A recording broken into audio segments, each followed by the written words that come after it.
welcome. Hit the like button, hit subscribe, hit the bell. Thank you for listening. Let's get started. This is Joey. I'm back from my fortress of solitude that was left to me by my father from Krypton. Thank you for your patience. I tend to always miss out on Black History Month because, anger. But there's been enough things in the news that are relevant enough for me to have to speak on real quick. And I think it's important we speak on this. I'm not even really sure where to start. From the Angel Reese situation to, the shooting in Kentucky to everything. But I think a good place to start is this Tennessee 3. And what I want to talk about is how we can sniff out political bullshit in the Black community. Every now and then, especially around election time, Black folks, we get hit with some stimuli. I remember there was a Jason Black episode where he was saying, if you're not aware of the context of what's going on around you and the implications and all the different factors at play, as a Black person, you're doing little more than just reacting to stimuli when you're getting hit with news and information, right? And this is one of those examples. Politically speaking, we get hit with emotional stimuli that's meant to manipulate us politically. And a lot of these tactics are very, very elementary and very basic, but they're very effective on Black folks.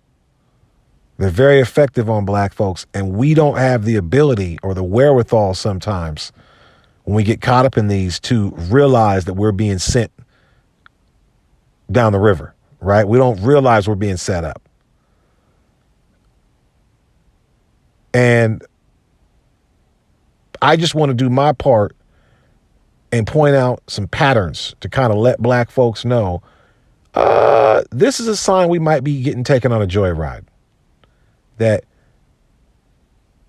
we're getting set up for the okie doke, right? So this is how to see the jig. And when it comes to this Tennessee 3 situation, this has all the telltale signs of jig infrastructure, right? It's a whole lot of jig infrastructure involved here. So let's get started from the top when it comes to political pandering to the Black community and how to tell when we're being pandered to and placated. Step one, or rule one, generally speaking,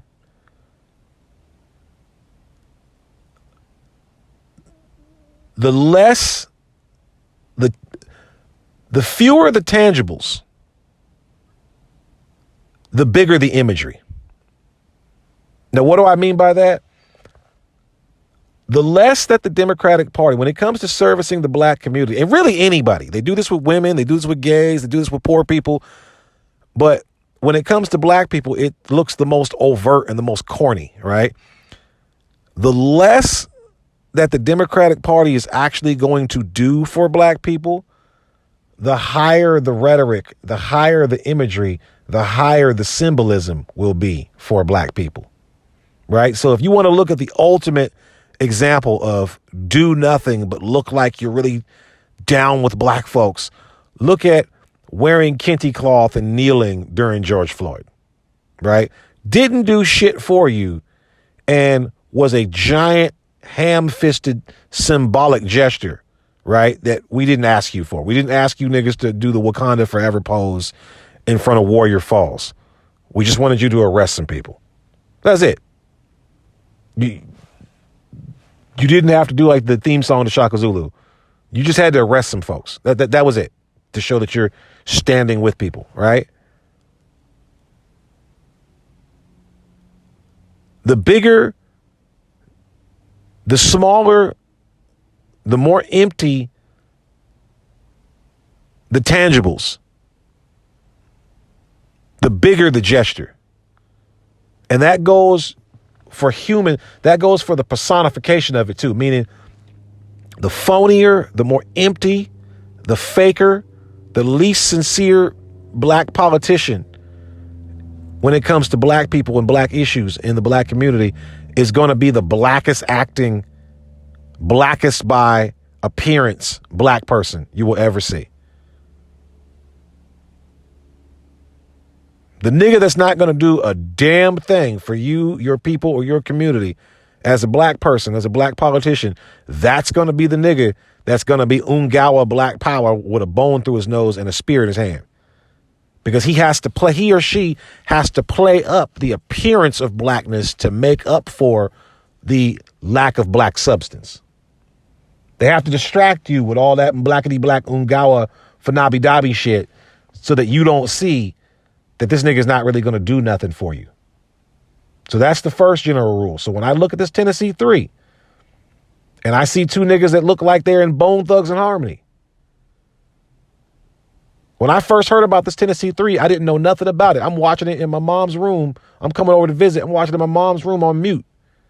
And I just see a bunch of white folks holding some sort of a committee meeting, which turned out to be like a Tennessee congressional meeting.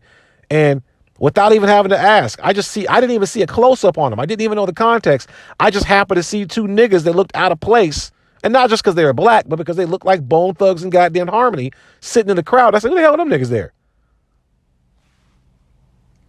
They look comical. They look real follow me roll stroll, right? They look real, I'm going to miss everybody.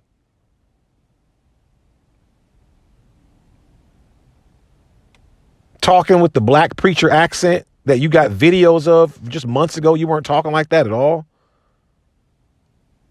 That's placating black folks. That's the problem with the black boule. I once described the black boule class as black people who are uncomfortable around black people explaining blackness to white folks. These are black people that don't feel comfortable being in the barbershop with niggas, but they're explaining to white folks why niggas talk about whatever they talk about in the barbershop. Like their commodity, their worth to white society, which they covet very dearly, their worth to white society is their closeness, their presumed closeness, their assumed closeness or proximity to general blackness. So when they have to speak to their people, they have to really ham it up real hard. So usually, generally speaking, the emptier the gesture, the more exaggerated the gesture. The more lack of tangibles there are in a black movement or a black outreach program or any kind of extension to the black community or even a black politician, the more empty, the fewer the tangibles, the bigger the gestures, the bigger the genuflecting, right? It's all a big show. It's all a big production. So when I see these niggas out here tap dancing and hallelujah and let freedom ring in and hell no, we won't go, I'm knowing right off the bat you don't have a single policy or a single plan for the black people in your community. Warning sign number 2, that you're being manipulated as a people, black folks, for some grand political scheme.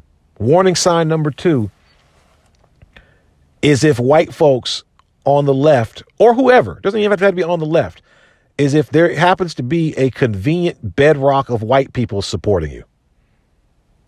That's always, now, white people in general aren't bad. I'm not, that's not the point I'm making. But let's be honest, white folks on the left and the right have historically, and I mean up until 5 seconds ago, have historically been hesitant towards not only supporting black people in our stances, but even acknowledging that our stances have merit, right? We have a very hard time getting white folks on either side of the aisle to admit and cop to all but the most overt cases of racism, right? Just like the most overt, over the top cases of racism. The only time either side will commit to or support black people's claims of racism or mistreatment is if it is if it's tied to an opportunity to bag on the other side a little bit, right? The Democrats will cop to racism if it's, oh, we have to stop this Trump-induced racism from the Republican. No, we're not talking about the Republican Party. We're talking about some shit that Joe Biden just said. What about that? Donald Trump's racism. You got to love Trump's hate. Like, they don't want to talk about racism unless it's something that they can score political points on their political opponents for. And the Republican Party is the same way, right? They'll admit every gun law in this country was built out of a way to try to stifle blacks from owning guns. Yeah, you're right. But you're only acknowledging that because you don't want to lose these gun laws now. You don't really give a shit about blacks being able to own guns, nor are you mentioning the fact that your group has been the group that pushed a lot of them laws forward. Now you can admit to racism and systemic mistreatment of black people, right? Both sides have no problems using black people as pawns and tokens, and they'll admit to the racism under those terms. But you can't sit down with either side of white society and have a real grown-up talk about racism against black people in this country. You can't, because neither side's going to cop to their part in this whole game that they've been playing. Neither side is really serious about solving, reducing, mitigating, or understanding racism in this country. They're only interested in using it as an argument vehicle to push their own political agendas forward. So when you see a bedrock of white folks at the ready, openly acknowledging anti-black racism and supporting what a couple of out of nowhere Negroes are doing, that's a sign that you're dealing with some manufactured consent, that you might be getting set up for an emotional roller coaster.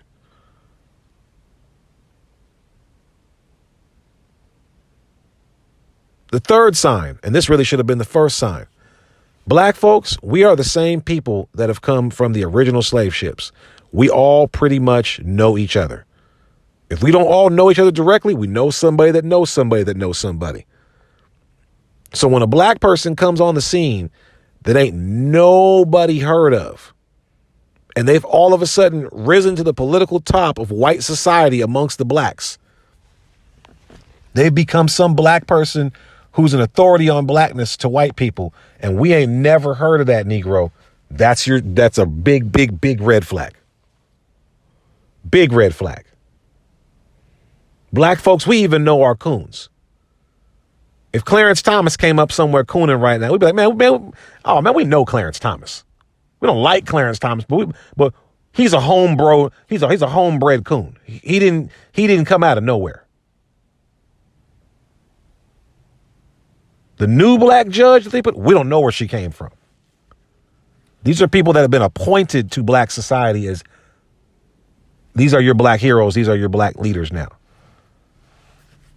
DeRay McKesson came out of nowhere. Black folks did not know him. He couldn't even win a single vote in an all-black city. Niggas did not know him. But you're being placed at the forefront as a black leader, and you leading people that don't know you. These niggas ain't following you nowhere. That's a warning sign. These two niggas from the Tennessee Three, where did they come from? We don't know anything about these people, and you can't really look it up. Same with Kamala Harris. Her whole family background is very obscure, came out of nowhere. They tried to plant her in an HBCU for a minute so she could get some street cred. These guys from this Tennessee Three are coming from nowhere.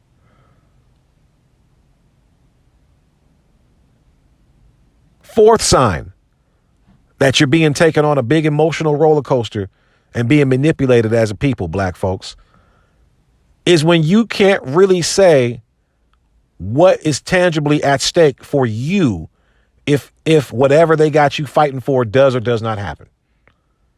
Case in point.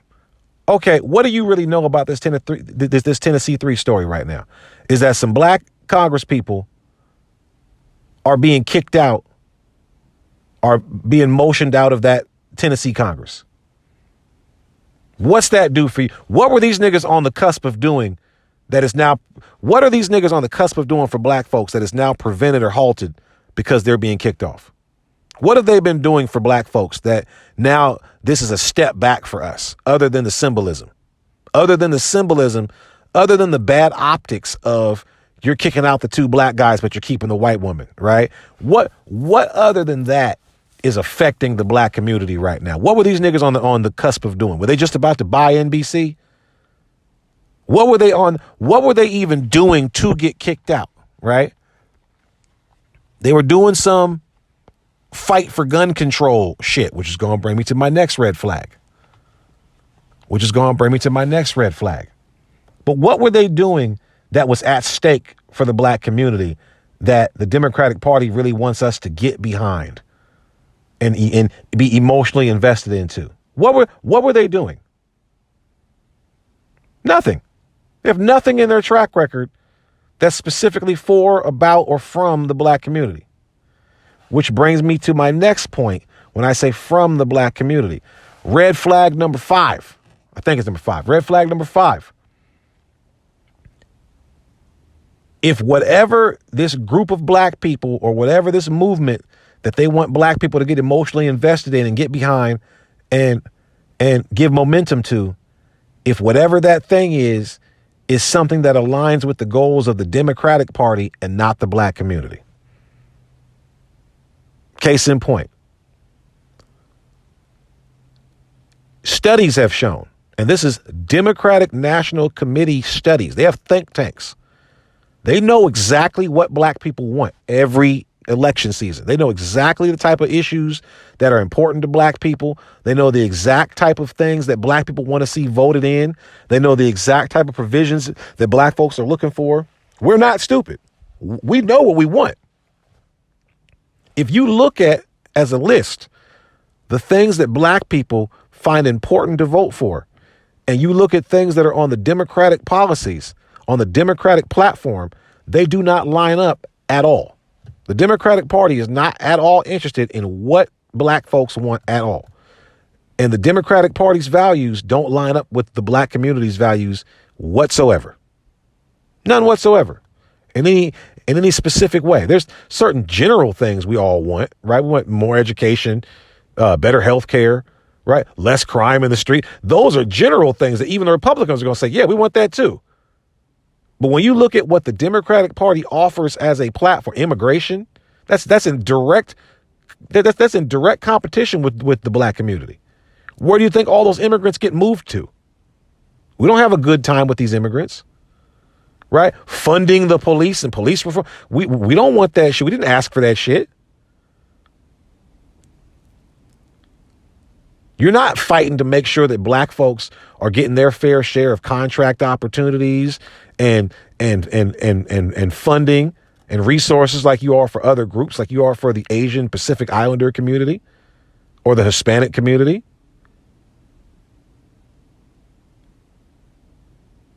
Our goals are completely not aligned. So when you see a black candidate who, by them being black and how they represent their bliggity blackness, right? When you see a black candidate, a black politician, a black activist, a black political activist fighting for something that don't got shit to do with black folks really, but it's something that aligns perfectly with the Democratic Party, that's your red flag right there. That's your red flag, that this nigga is sent by the party to just look like us and pretend to be us and move us in a certain direction. He knows we got all kinds of crime and poverty and pain and suffering in our community. And here come this nigga talking about, we got to fight for LGBTQ rights, y'all. We got to fight for these immigrants. These white women is getting harassed at the workforce, y'all. We got to go mobilize. Like, sit your black ass down.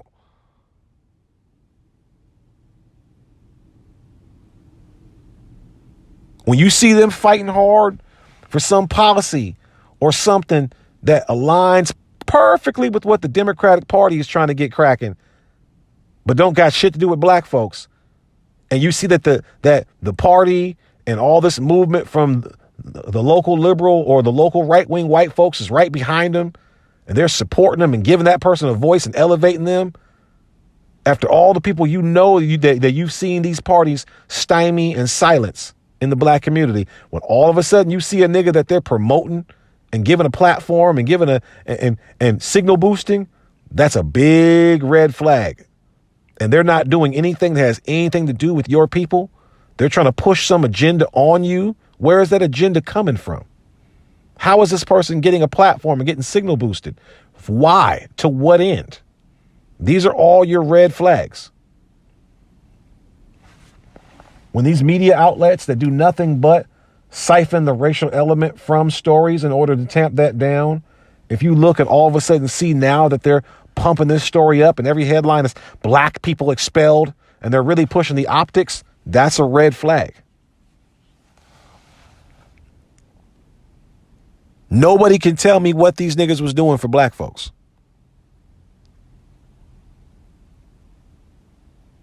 And finally, this brings me to my last red flag that lets you know that you're being put on a ride, that you're being set up, that you're being lined up and manipulated for political gain, is if they got you all spun up and giving you a call to action to go react to something that at the end of the day, nothing changed. So look right now, they want you to get all wound up because of the bad optics of an all-white committee, of an all-white Congress in Tennessee expelling the 2 black Congress people, right? And sparing the white woman, right? They got you all spun up about that because it makes you feel like something happened, so something has to be done, right? But then what they're not telling you is, as they are doing this motion to expel these people, they're already making motions to reinstate them. This was just pageantry. This was just pageantry. It's like impeaching somebody, but they don't really lose their job. The president don't really got to get kicked out. They don't really boot the president out and walk the president out the White House front door with all his stuff in a box and be like, all right, but we're changing the locks. Like, the impeachment is just like a motion, like a shunning. That's all it is. And they got black folks all worked up and they want us to be marching on the Capitol and shit. When these niggas ain't going to lose their job, they're getting reinstated as we speak. And not because there was no political pressure to reinstate them neither. If black folks hadn't responded at all, and this never would have became a news story, these 2 niggas would have got voted out and then reinstated immediately, quietly. It's just a shunning tactic. They're not losing their positions. Nothing's really happening. They're trying to get us super worked up about something that at the end of the day, if you look at March 1st, these 2 niggas are congressmen. You look at April 1st, these 2 niggas are congressmen. And then you look at May 1st, these 2 niggas are congressmen. What do we do all this stuff for then?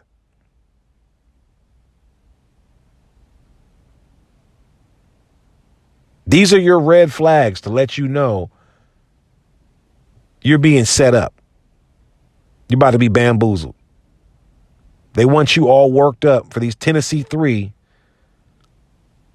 Even that name's insulting because it invokes the Little Rock 9, right? That almost should be another red flag in of itself, but I'd already talked about, when the tangibles are empty, the visuals and the rhetoric is high, right? They're talking about Tennessee 3 in order to invoke the imagery of the Little Rock 9. People that was really going through shit, right? People that was really, really, really, really going through actual racist white folks threatening them while they're trying to go to school and shit. And you got to have the National Guard out there just so you can go to language arts. That ain't got shit to do with 2 niggas who, to be honest with you, see, they don't talk about what they did. They sat there and had some buffoonery protest in the middle of the congressional hall. They had a bunch of people come in and bum rush the area and do some protest against gun violence. That's some shit, black or white, that'll get you kicked out in the proceedings.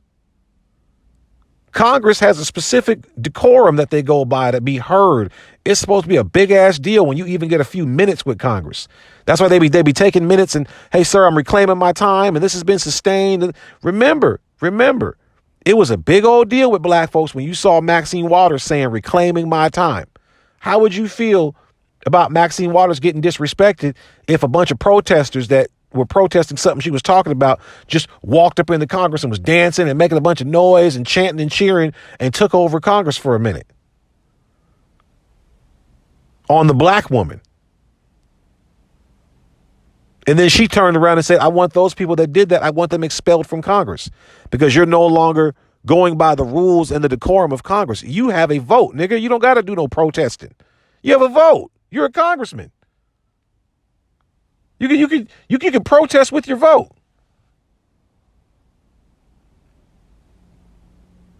If someone did something like that to Maxine Waters and Maxine Waters said, I want them expelled, I want them reprimanded in some degree, and they reprimanded those people, wouldn't nobody be crying race? They'd be like, go on, sister. Don't let them disrespect you.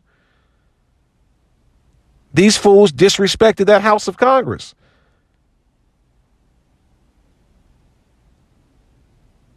And that white woman, she didn't get punished partially because of whiteness, but also partially because, and this is something that white folks often do politically with niggas, is they put a battery in your back and then they play the background. And when shit gets too hot, they go, ooh, better you than me. They'll all be chanting there, no justice, no peace, no justice, no peace. And then they'll start to see the fire hoses and shit come out. No justice, no peace. I'm about to get out of here. I'm gonna let these niggers deal with this shit. That's why whenever you see videos, you ever think about it? Everybody's always talking about, I marched with King. But you ever notice you always see the Bernie Sanders and shit walking with King when they got the little paper and we're all walking arm in arm. But as soon as them ass whoopings start getting handed out and there's dogs and fire hoses and batons and Bull Connor cracking skulls and shit, you don't never see Bernie Sanders and none of them white folks that marched with King. King's always getting his ass whooped by himself with all the other niggas. John Lewis spilled blood on that bridge in Selma with just him and a bunch of niggas. All them white folks that was marching just gone. Hey, whoa, sorry about that, John. You okay? Oh, boy, they got you good, didn't they? Oh, buddy. Oh, oh boy. Yeah, you spilled blood on that bridge. Oh, John. Oh boy. Hey, did you see that Bears game last night? I'm fine. I got a little cough. I'm a little cold, but I'm fine. I'm not going out there getting my ass kicked. They always put a battery in the black folks' back, and then as soon as the shit gets too hot, Of course, the white one was going to get off. And notice, she's still getting all the accolades like the other two, the Tennessee Three. There's only two niggas that got kicked out. Where's the three? Say the goddamn Mod Squad. It's all about the imagery. It's all about the imagery. They never even told you what these niggas got kicked out for. They never even told you what was at stake. They told you purely about the optics. I looked on the news. It said 2 black congressmen expelled. You would have thought that they just expelled them for being black. Like they just opened up the congressional proceedings for the day. We're going to come to order. Who let those 2 Uber drivers in here? They're congressmen? Oh, no, hear ye. Oh, no, we're going to stop this right now. Order to expel those 2 niggers. You would think they kicked them out just because they realized somebody let some black folks in there. No, they kicked them out because they was acting an ass and making a mockery out of the congressional, out of the whole congressional process.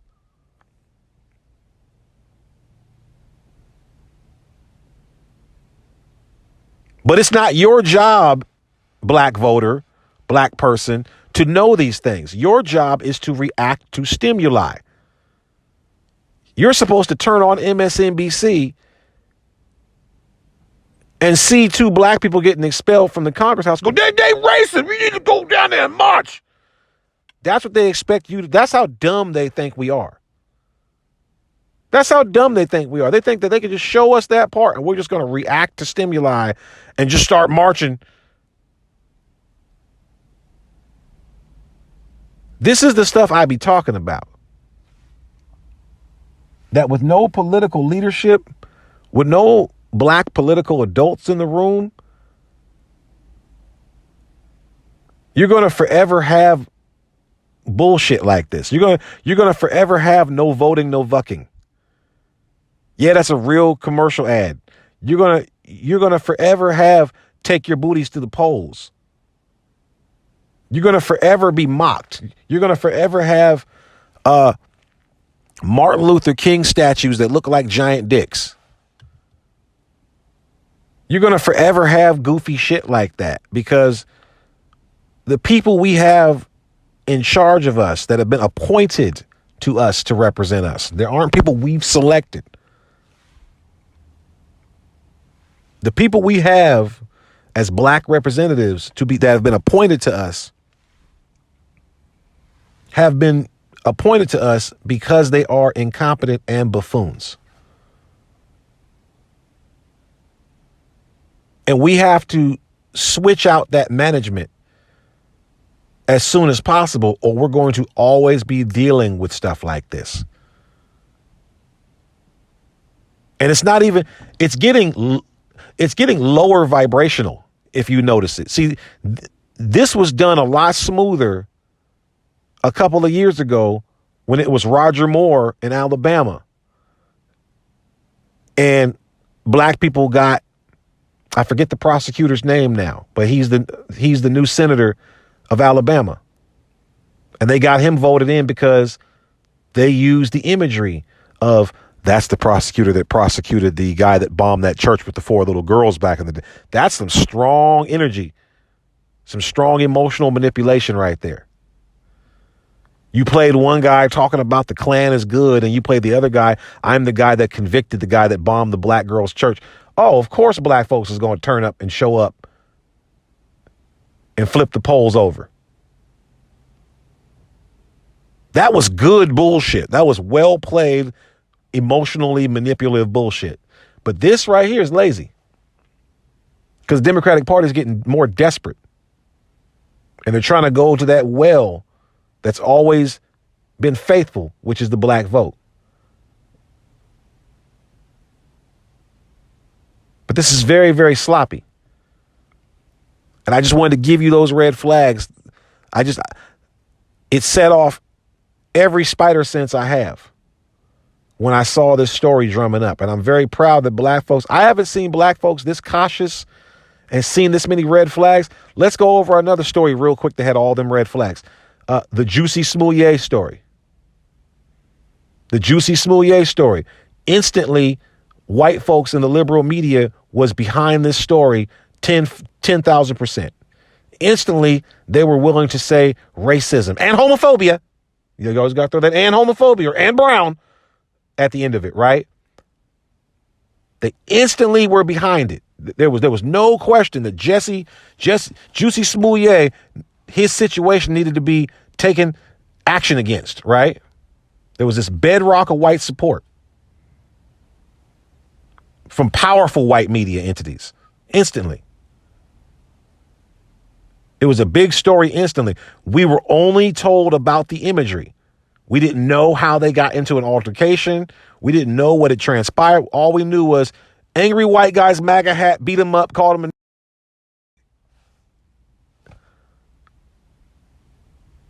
That was all we were told, and we were just supposed to react to stimuli.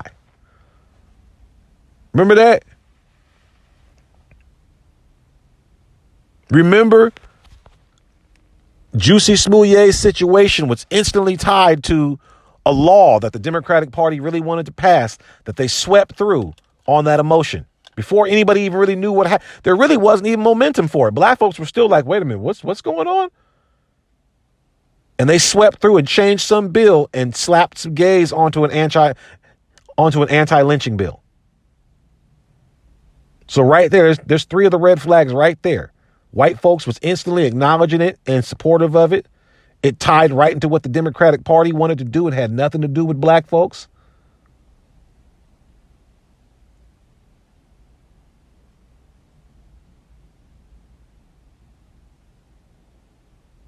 It's the same deal.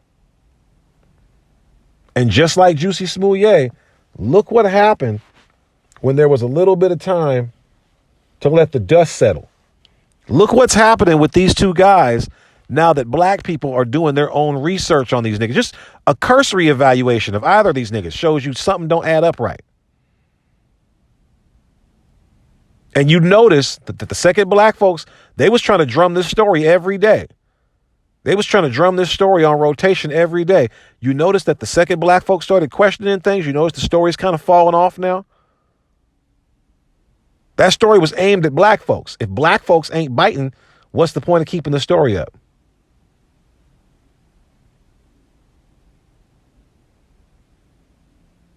What's the point?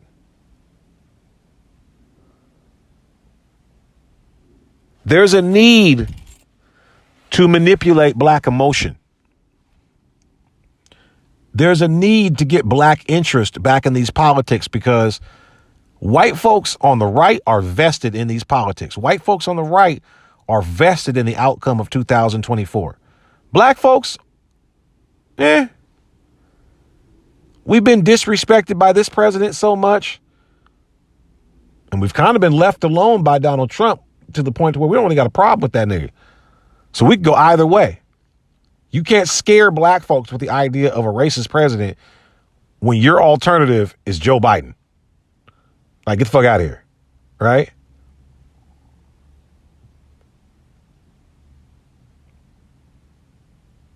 So now that I got that matter out the way, I want to talk about something a little less serious, but still important.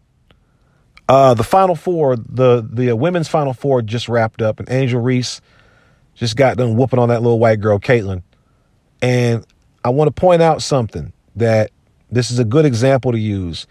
Black people, if we want to be good at politics, we have to be very good at either pointing out or speaking the language of implication or implied utterances. This is something white folks are very good at politically and very good at in the media. And they spin black folks around the block a lot. They spin black folks' heads around a lot, I mean to say. Black folks, we are by and large very literal people. We're very literal people. If we don't like you, we make it very clear. If we like you, we make it very clear. We wear our hearts on our sleeves a lot of time. We wear our opinions out on our sleeves. You know how we feel about stuff. And that oftentimes can be to our detriment. We're sincere to a fault a lot of times. And one of those faults that we don't realize is a lot of times when you're a sincere person, you don't realize when somebody's being insincere around you.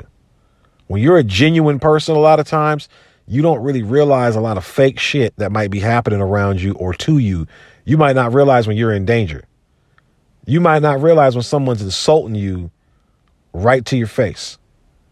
You may not realize when somebody's putting a narrative on you that's not true, simply with just the words they use to describe an encounter or to just describe you, just little slick things that you hear that people try to throw in.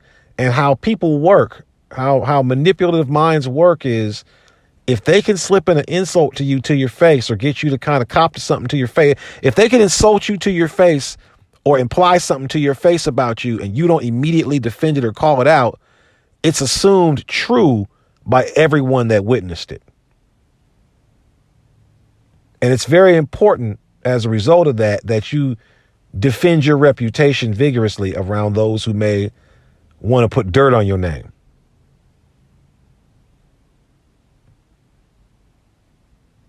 Now, in sports and in sports media and sports are intrinsically locked. You cannot separate them, right?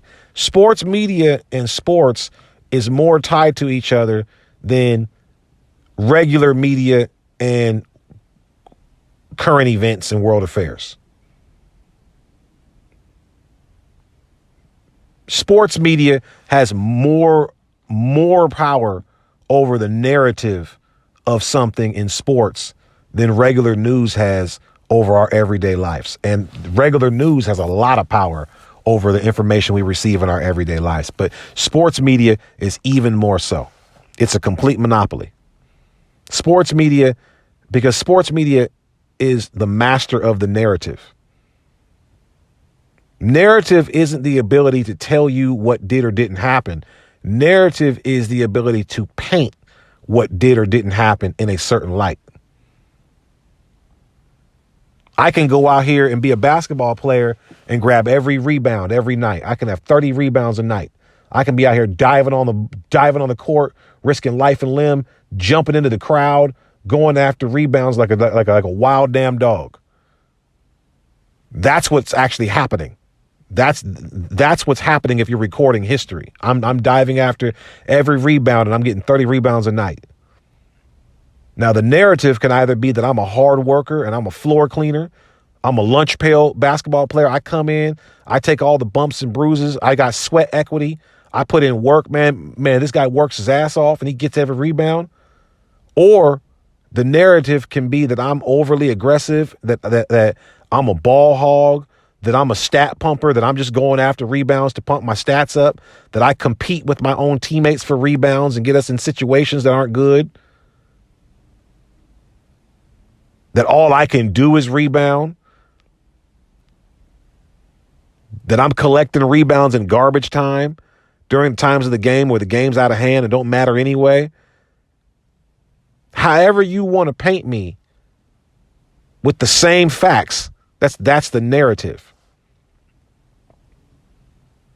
And black athletes will never get the good narrative for one reason. Black athletes aren't seen as human.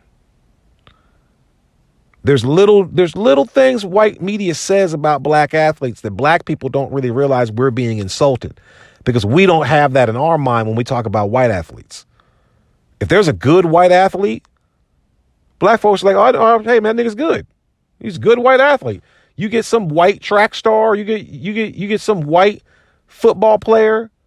Who's that big ass football player number 99 from the Houston Texans? The Houston Texans. Big ass white boy. Throwing niggas around like ragdoll. Big ass white boy. Black folks don't be hating on him, talking shit about him. Niggas liked him. You look at Rob Gronkowski. Dominating. Niggas don't say shit bad about Rob Gronkowski. Niggas don't say shit bad about Tom Brady. Niggas don't say shit bad about Peyton Manning, right? But see, when you hear black athletes get talked about, you don't really realize when you're being insulted through the narrative. You don't never hear about white athletes having God-given talent. Maybe Brett Favre. But you mostly hear about white athletes having skill and brains and perseverance and aptitude and intangibles and leadership quality. When you see these people perform, that's in the back of your mind. It's narrative programming. When you see Brett Favre or Aaron Rodgers or these guys playing, you're not thinking, oh, this big glug just was born with skill and a big dick and he's just out here running with the ball. No, you think this person had to work for everything they had. They have to look at this tape. They have to look at this film every day. Look at the brains that it takes to be able to play this role. Even when it's the same position, when you see a black quarterback playing that same position, you don't even think that. You think, oh, this nigga's a runner. This nigga's athletic. This nigga's athletic. This nigga got God-given talent. When you hear the phrase "gifted with talent," you're meant to think this nigga didn't earn shit. He just got the genetic lottery. That's all. He's just tall. He's just big. But that Rodgers. Right? You're not supposed to think. Even white athletes complain about it. When you got a white guy that's athletic, white media will call that dude a sneaky. He's sneaky athletic. What do you mean he's sneaky? Well, you wouldn't know he's athletic. Why wouldn't you know? Well, because you know. No, I don't know. Why wouldn't I know that he's athletic?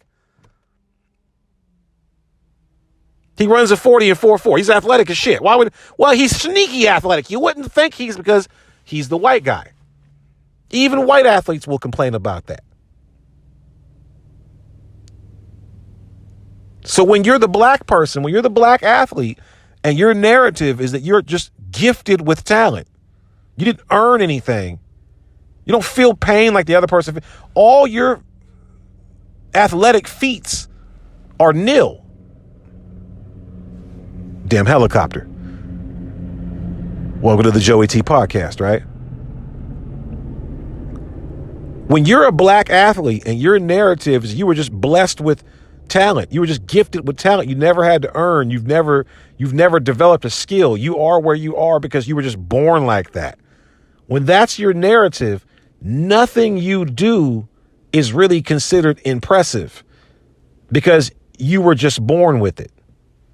So when you see black athletes go against or go up against white athletes, particularly when it comes to like combat sports, what the narrative is that you're watching a big lucky jigaboo versus some hardworking, skilled white person. And when the big black lucky genetic lottery winning jigaboo wins, it's not seen as a triumph for that person. It's seen as par for the course. That's what's supposed to happen. That's Goliath beating David. That's not impressive. As a matter of fact, when that black person isn't humble about their easy expected victory, that's when they're called, as Angel Reese and LSU were called, bullies. See, it wasn't them talking about her gesture or her being ghetto or it being a gang sign that got to me.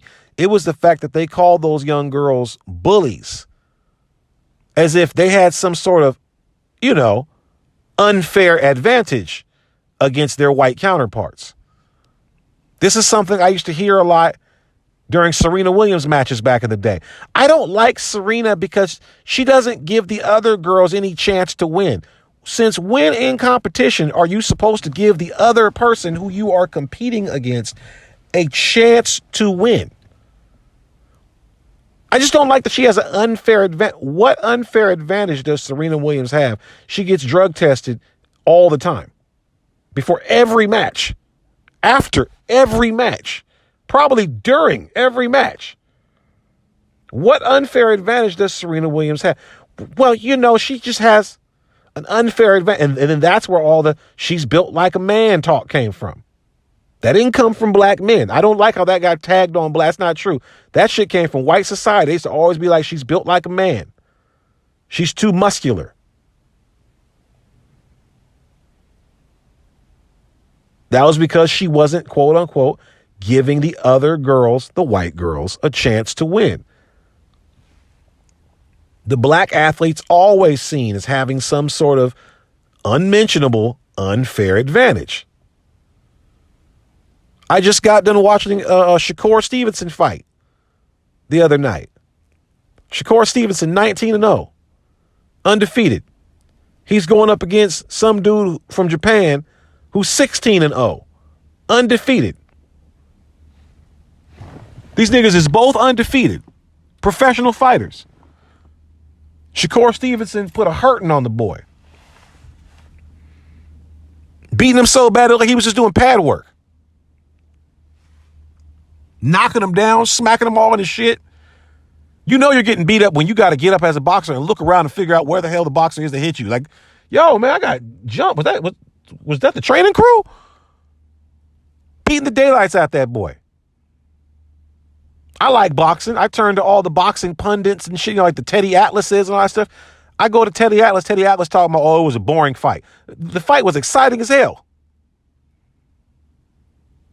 Fight's exciting as hell. Knockdowns, knockout, all that shit. There was a stoppage. It wasn't like it was a split decision or a unanimous decision chalk. No, it was an ass whooping. Then you go back and you look at other fights that Teddy Atlas has talked about with Shakur Stevenson. He done flat out said, if Shakur Stevenson wins the fight, it's a boring fight. You only want to see Shakur Stevenson lose. Black athletes are the only people that you're supposed to watch hoping that they lose. White folks in America will watch a black American fighter representing America go up against another country and will cheer for the other country as long as the other country is a white guy. White folks is cheering for Tyson Fury over Deontay Wilder, who represented you goddamn, like he represented America in the Olympics. White folks hate Clarissa Shields. Wish she'd take that blue out of her hair and quit talking about Flint. I'm like, what the hell?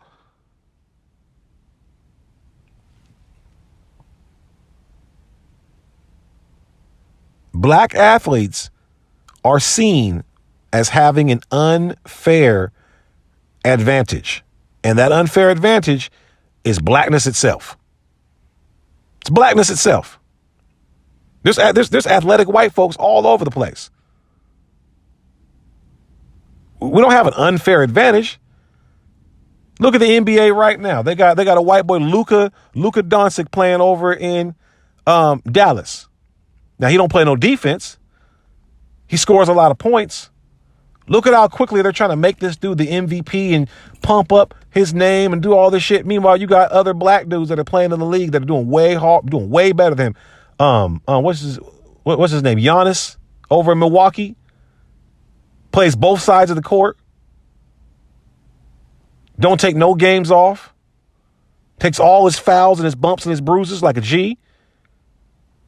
But they talking about, oh, people are tired of voting for him. You know good and hell well your white fans want to see somebody.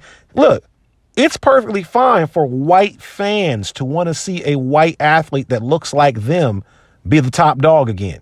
That's perfectly fine. That's not even racist. You want to see a white man on the Wheaties box again. It's okay, Phil. That's fine for you, the fan. It's fine for you to say that. If you're a white dude and you see a white guy and a black guy boxing and go, who you cheering for? You can go, the white guy. That's fine. Nobody wants to see the person that's representing them get their ass beat. No one wants to see that shit. That's not racist at all.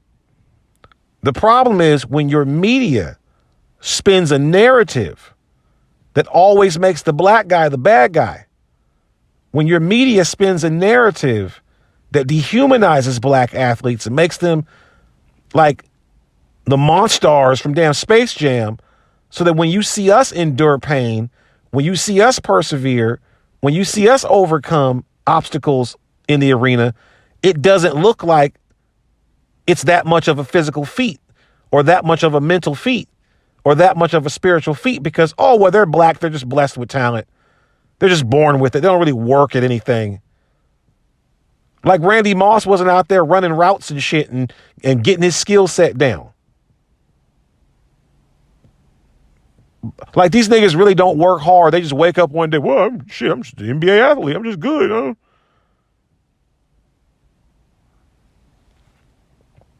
When you do that, when these black folks do these amazing things, it doesn't look like it's amazing because it's just expected of niggas.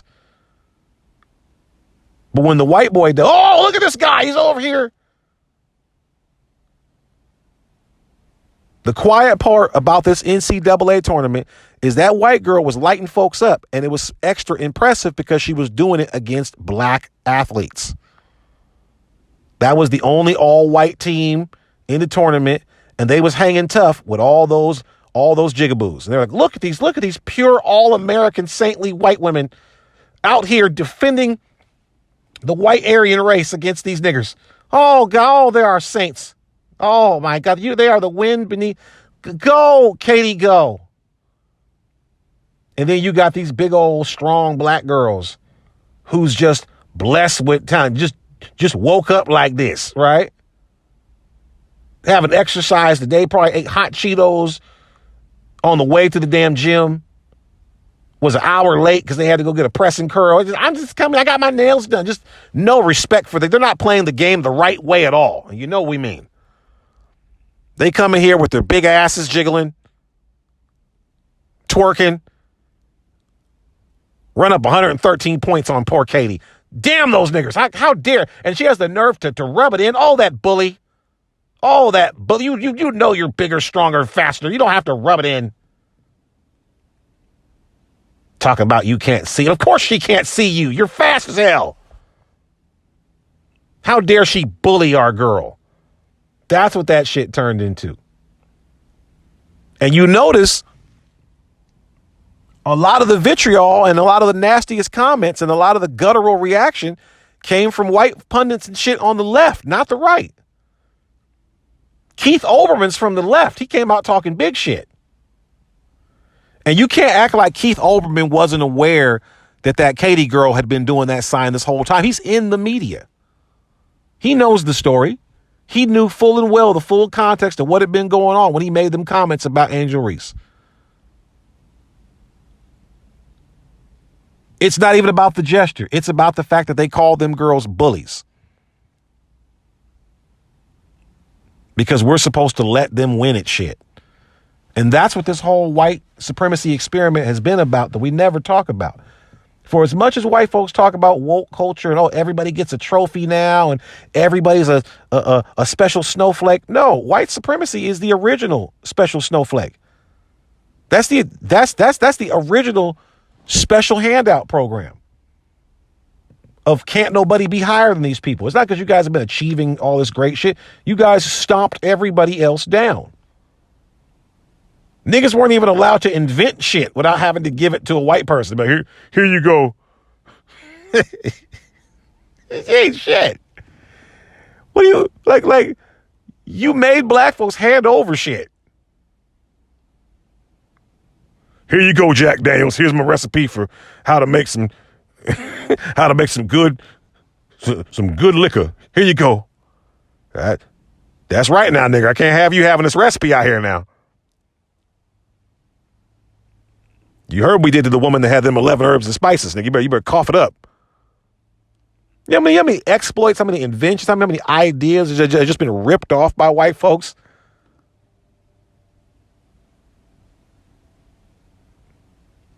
Black folks have had whole athletes that were literally told, now, Joe Louis, when you knock out a white man, we better not catch you celebrating now.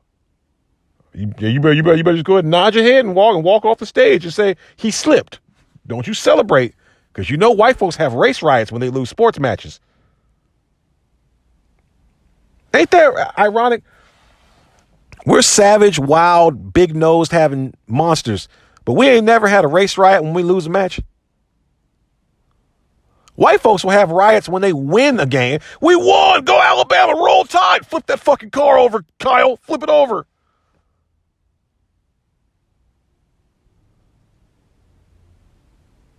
Niggas' favorite sports team win. We don't even want to run on the court. We're like, I'm cool, man. I'm gonna fuck up my shoes. I'm cool. Hey, man, go team though. Hey. We ain't doing all that goofy shit.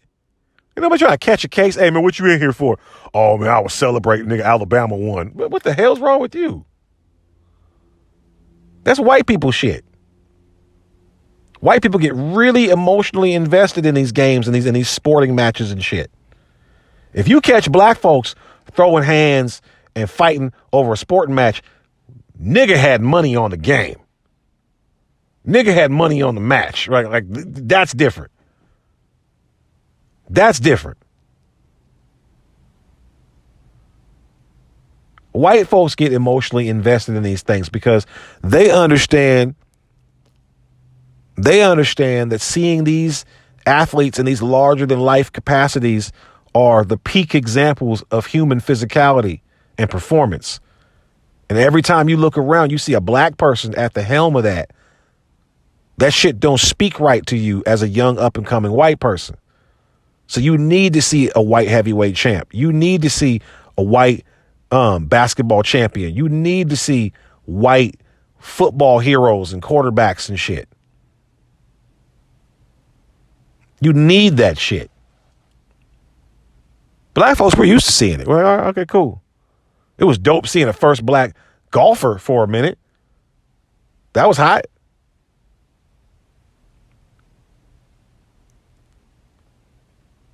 But we don't be tripping like y'all be tripping. Serena Williams lose a match. You remember when Serena Williams lost that match to what's that pretty girl? She's half Japanese, half Haitian. You know what I'm talking about. I can't remember her name. Serena Williams lost a match to that girl. Serena Williams and the girl hugged it out. Hey, girl, good match, girl. You got me. Hey, oh, okay, cool. Hey, man. Hey, I'm a big fan of you and all this kind of stuff. What did white folks do when Serena Williams finally lost a match? They were making comics about it and shit and writing all about it in the news. Oh, he finally got that nigga. They was drawing pictures of Serena Williams looking like an ape and all this kind of shit.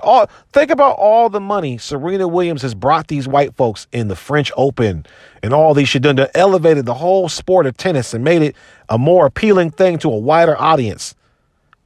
Think about all the money she done brought Nike and all this shit.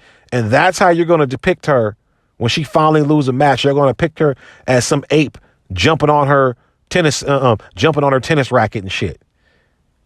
White folks was out here pretending like, oh, I mean, her decorum was just so unbecoming in a tennis match. Like y'all don't be on John McEnroe's balls. John McEnroe, known for being the dude going off in tennis matches. Y'all love John McEnroe. Y'all love his fire. You love his passion, right? You love John McEnroe for it. Serena Williams get upset. Look at that angry pickaninny. Look at her. And all that ass. Look at her.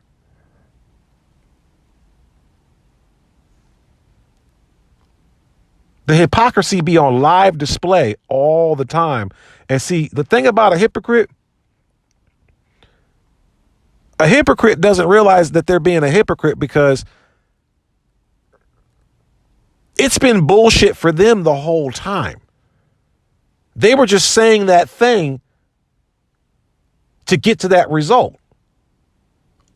I can't let you in here with those shoes on, right? They're just saying the thing to get to the result. Once they realize that the thing they're saying won't get them the result no more, they'll switch to a new thing. They don't really have any standards. It's just something they were saying.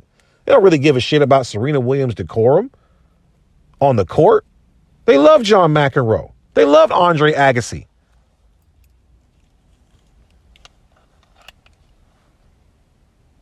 Black athletes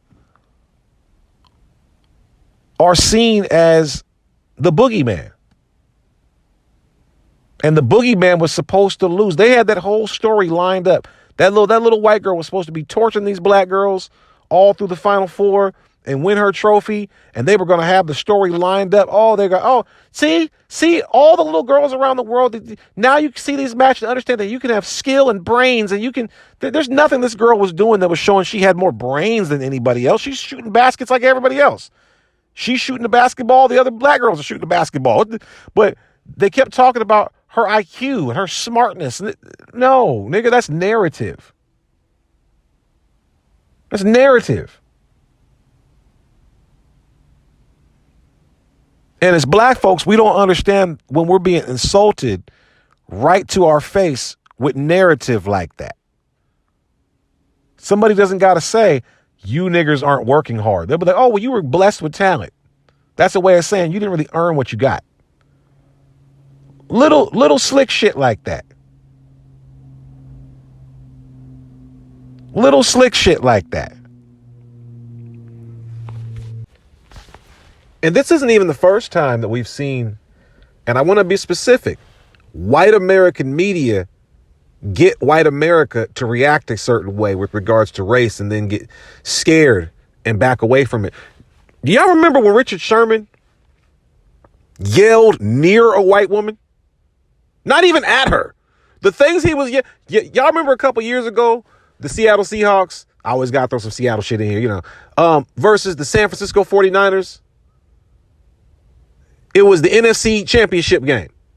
Last play of the game, Colin Kaepernick throws to Michael Crabtree, and Richard Sherman deflects it. I think it ends up being an interception by Earl Thomas. You can tell nigga had money on the game, like I said, right? So Richard Sherman intercepts again or deflects a shot, ends up being an interception to win the game, to go to the Super Bowl.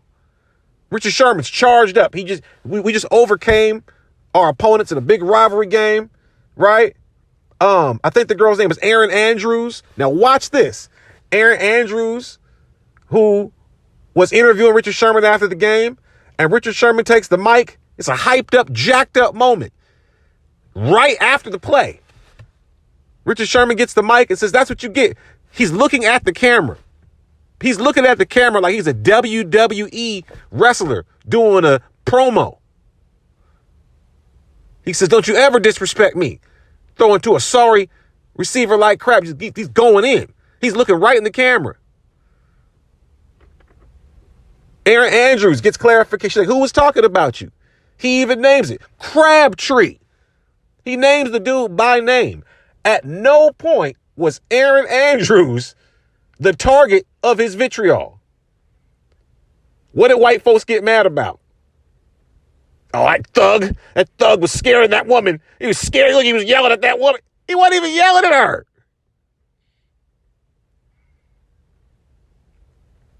People have problems with certain optics. See, what they didn't want to show. Before that play, Richard Sherman walked up and Aaron Andrews ran up and gave him a big hug with her little leg kicked back.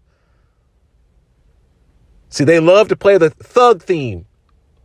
The big, wide-nosed baboon athlete, black athlete. Funny little side note, remember Aaron Andrews was actually, they like to play it like the big bad black boogeyman. See, people had problems with the optics of that big savage black field Negro being so close to one of their saintly white women. But at the same time, white America, remember, Aaron Andrews had to sue a damn hotel because of some creepy ass white dude looking in her hotel lobby keyhole while she's changing. Put her pictures all over the internet. While you're over there not liking the optics of the made up savage creepy black dude, the actual creepy white dude's the one you got to worry about. But I digress. This is nothing new. Sports narrative is very powerful because sports narrative is absolute. There's counter narrative for regular media. Regular media, it's that classic, you can fool some people sometimes, but you can't fool all the people all the time. The truth catches up. Look at a lot of these lead topic stories that have been happening in the last 2 years or so. That now the truth is starting to come out. But in sports, that doesn't happen. Sports media can create complete and total fabrications and narrative. Sports media can create complete and total fabrications and paint and color an event so well that they can do it in live time. That's why it's called color commentary. Not the play-by-play guy when you're watching a sports show, when you're watching entertainment, when you're watching sports entertainment. The color commentary guy is usually always some ex-player with a gift for gab that tries to explain the game to you. Give you the background of the players and shit like that. Those are the ones that paint who you're supposed to cheer for and who you're supposed to cheer against.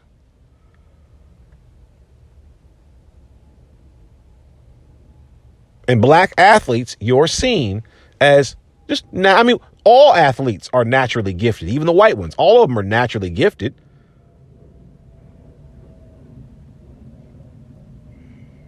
So what's that matter?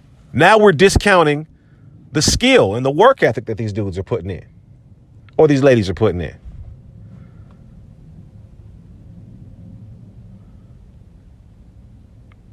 Now I'm going to wrap that up because I think I've said enough when it comes to Angel Reese, because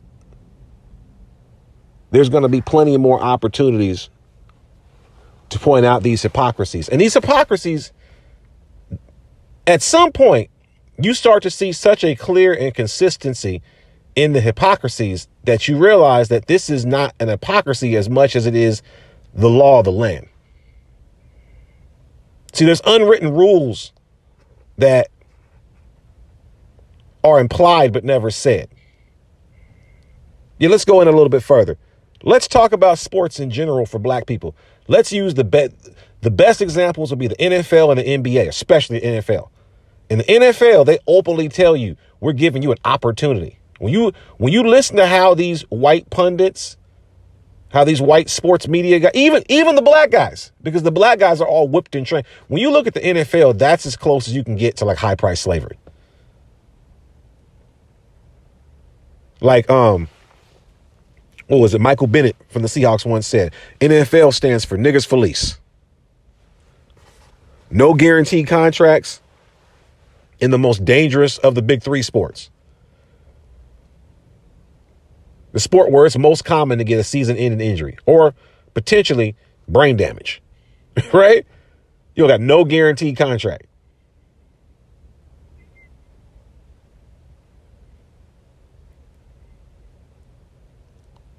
These dudes are often talked about when they're trying to renegotiate their contracts. You'll often hear it talked about. Oh, we're giving these guys an opportunity. We're giving them generational wealth. They talk about it like it's reparations for you. Like they're not getting billions of dollars off your fucking talent. So you got to be careful how you let people talk to you. You got to be careful how you let people phrase and frame things. Because before someone's even going to speak on something, they're going to frame it a certain way to their worldview. And white folks are clever enough. This particular brand of white society has painted it so that you look at all these sports that you're involved in as if they're doing a favor for you. You're doing a favor for them. These big ass multi-million-dollar stadiums, these big cable deals, these giant events, all these concessions in the stands, all the advertising fees, all because you can dribble a goddamn ball. You can run fast.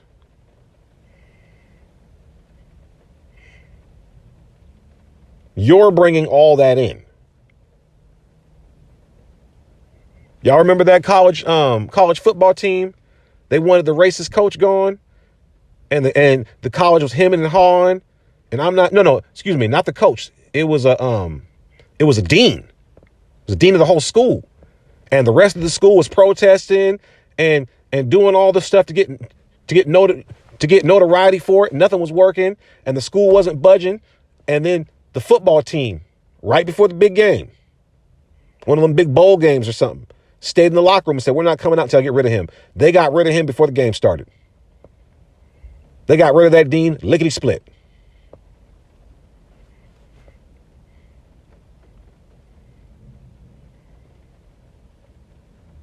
We don't be realizing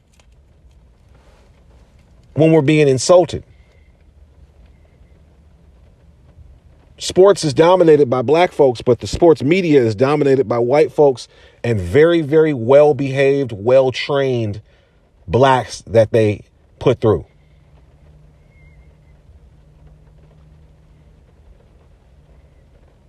Signing off.